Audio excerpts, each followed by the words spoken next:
جیسی اللہ نے تم سے بھلائی کی ہے ویسی تم بھی لوگوں سے بھلائی کرو، اور ملک میں طالب فساد نہ ہو، کیونکہ اللہ فساد کرنے والوں کو دوست نہیں رکھتا۔ اور جو مال تم کو اللہ نے عطا فرمایا ہے اس سے آخرت کی بھلائی طلب کیجیے اور دنیا سے اپنا حصہ نہ بھلائیے۔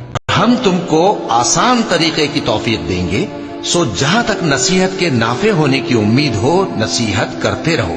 جو خوف رکھتا ہے وہ تو نصیحت حاصل کرے گا، اور بے خوف بدبخت اس سے کترائے گا۔